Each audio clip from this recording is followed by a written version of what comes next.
കഴിഞ്ഞ 4 വർഷക്കാലമായി ഈ ഒരു സംഘടന രൂപീകരിച്ചിട്ടുണ്ട്. കഴിഞ്ഞ 10 വർഷക്കാലം തൊഴിലാളി വർഗ ഗവൺമെൻറ് അവകാശപ്പെട്ടുകൊണ്ട് ഭരണം നടത്തിയിരുന്ന ഒരു മുഖ്യമന്ത്രിയുടെ മുന്നിൽ പല ആവർത്തി ഈ നിൽക്കുന്ന പല നേതാക്കന്മാരുണ്ട്. നമ്മളെ ഒരു പുല്ല് വില പോലും കൽപ്പിക്കാതെ നമ്മളെ തിരിഞ്ഞു പോലും നോക്കാത്ത ഒരു ഗവൺമെൻറ്റായിരുന്നു കഴിഞ്ഞ 10 വർഷക്കാലം ഭരിച്ചിരുന്നത്. ഞാൻ ഒരു കമ്മ്യൂണിസ്റ്റ് വിശ്വാസിയായിരുന്നു. എന്നാൽ ആ വിശ്വാസം നഷ്ടപ്പെട്ടു. എനിക്ക് ബഹുമാനായ MLA പറയാനുള്ളത്, സാർ, അക്ഷയ കേന്ദ്രവും ഞങ്ങൾ തമ്മിൽ എന്താണ് വ്യത്യാസം? ഇന്ന് കേരളത്തിൽ 10,000-കണക്കിന് ആളുകൾ അവരുടെ ആവശ്യങ്ങൾക്കായി മുന്നിലെത്തുന്നത് ഞങ്ങളുടെ സ്ഥാപനങ്ങളിലാണ്.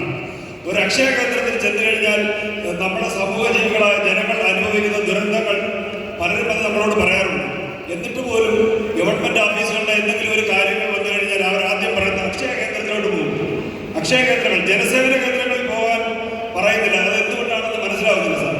സാറെങ്കിലും ഒരു പ്രാവശ്യമെങ്കിലും നിയമസഭയിൽ ഈ ഒരു കാര്യം ഉന്നയിക്കണം. കാരണം നിങ്ങൾക്ക് ജനസേവന കേന്ദ്രങ്ങളിൽ പോയി ആവശ്യമായ സർവീസുകൾ നേടാൻ കഴിയും എന്ന് പറയുവാനാണ്. അതുപോലെ തന്നെ പെൻഷൻ മസ്റ്ററിങ്. സാർ, 2ാമത്തെ നില